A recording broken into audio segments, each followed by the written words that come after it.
the point that's shared by our two rays has a distinct name. And that point that's shared, the shared point,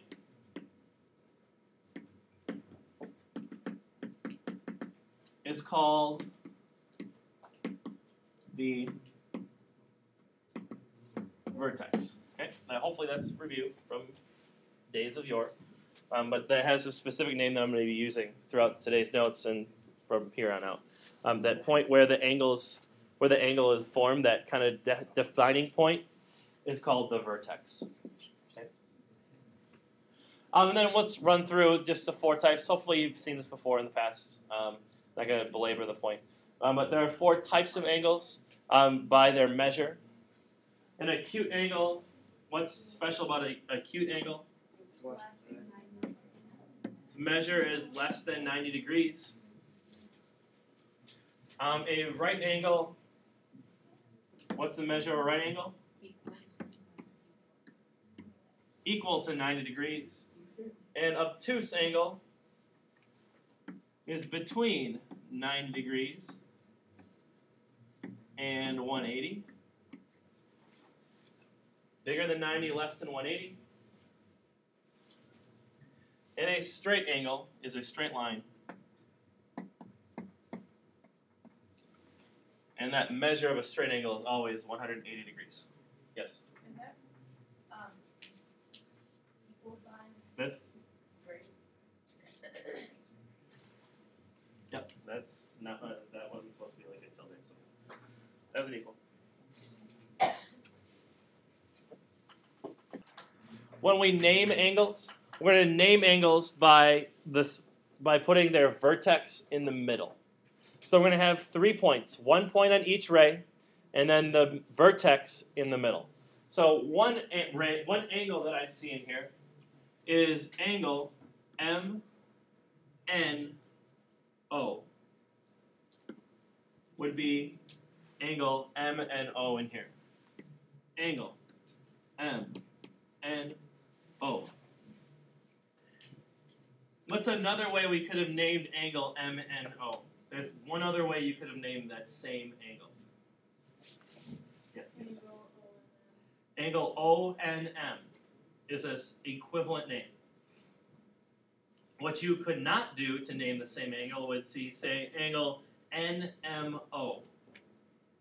We can't just throw the letters in willy-nilly because the middle letter has to be the vertex if we're going to talk about the angles intelligently. Well, okay, so let's extrapolate that. So then from there, what's a different angle that's on this diagram? What's a different angle? Angle ONP is a different angle, or angle PNO. Okay, what's the last one? Angle MNP. Angle MNP would be the third angle. Okay. As far as naming angles goes, if there's only one possible angle from your three letters that we're going to choose. So in this case, if this middle ray didn't exist, if that just wasn't there, and we had just this angle, another naming convention you could use is if there's only one angle, just call it by its vertex. So if this middle ray didn't exist, we could say that this is, say, just angle N. If this ray is here, why can't we just call it by angle N then? Why do you think we can't just use angle N if it's the actual picture that we have? Joel? There's 3 angles of angle N. Because there's 3 possible angles that have a vertex of angle N here. So we can't be specific with just using the vertex. So if there's more than one angle that's possible from the vertex, then we can't just use the vertex. We have to use the 3-letter convention. Okay? But if there's only one, then feel free to take the shortcut and just call it angle by whatever the vertex is. Okay. Can anyone see? Can we see what this protractor is reading?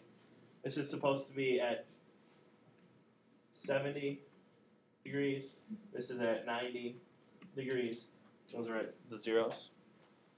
Quickly, if you would, just as a review, quick review, find the measures of those angles by looking at the protractor I've given you, and then classify them by their size. Next side, oh, look at this diagram. Holy cow, what's going on? Now, let's think. Yesterday, we saw if we had a full line segment that was broken into parts, we could add together the lengths of the parts and get the whole length. The analogy to that is the angle addition postulate, which says that if you have an angle broken into smaller parts, if you add together the measures of the smaller parts, they should add up to the measure of the full angle. So in this case, I tell you that XYZ is 72 degrees.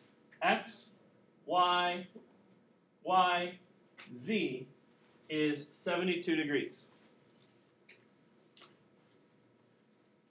Using that information and the expressions given, we should be able to set up an equation to figure out what X is, and then from that, what the individual angle measures are. Now, these little things that are up here, those are degrees. That's just kind of blurry degree marks. Just saying that it's an angle measure.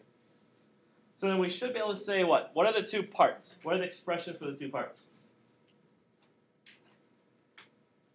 Yes? So 3x plus 6 is angle WYZ. And our other part should be WYX, which is 2x minus 9. Absolutely. And what should those add up to from the information? The whole angle, which is told to us in the directions, is 72. If you solved this correctly, you should have gotten 3x plus 2x is 5x's. 6 plus negative 9 is negative 3 equals 72. Add 3. 5x equals 75. X is 15. You also have, that wasn't what the question asked. The question asked find the measure of angle XYW, and the measure of angle ZYW. So now you know X is 15. We need to go through and actually calculate these two angle measures. And in fact, you get 51 and 21 degrees. Okay? Congruent angles are angles with the same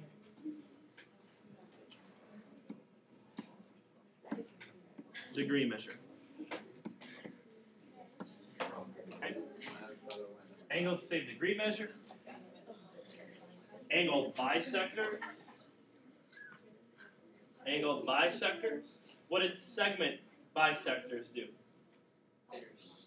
Segment bisectors. Intersected the segment so that it had two equal halves. Intersected a segment so that it has two equal parts. It intersected a segment at its midpoint.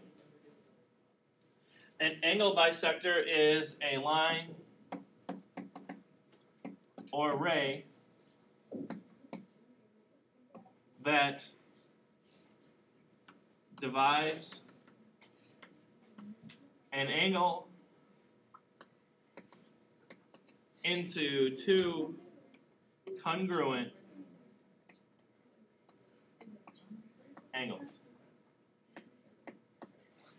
In our first example, there's some things going on in the drawing. There's these little arc measures. The arc measures in a drawing are like the tick marks on line segments that say any angle that has the same number of arc measures is congruent in the drawing. So it's saying that this angle, whatever it is got to be the same measure as that angle. And this angle with 2 is congruent to any other angles with 2, namely this one. Okay. We know that those have to be the same measure, these have to be the same measure. What about that last one? What last one? There's one by the where they cross. Like those? Yeah. We don't know anything exactly about them. There's like It's an I. oh, that's an I. That's the letter I, yeah. Sorry, I don't have my glasses on. All right. And this is the letter I. Okay. Identify some congruent angles. So let's name the congruent angles, please. Use your naming convention to name the angles. I'll give you one angle that I see. I see angle HGI is one angle. Angle HGI is congruent to what other angle? IJK. IJK is one way to call it. HGI is definitely congruent to IJK. And please name the other pair of congruent angles on your own. Once you've done that, tell me what the measure of angle GJK should be. MN, ray MN is a bisector, gives us this for free. And what I would write in is get used to marking our drawings with new information.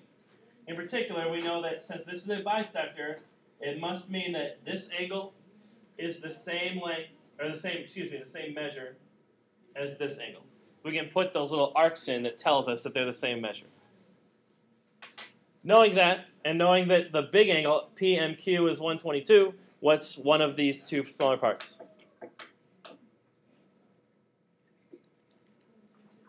What's the measure of one of the two halves of that angle, since we know it's bisected? Greg? 61. 61. Measure angle PMN has got to be 61 degrees.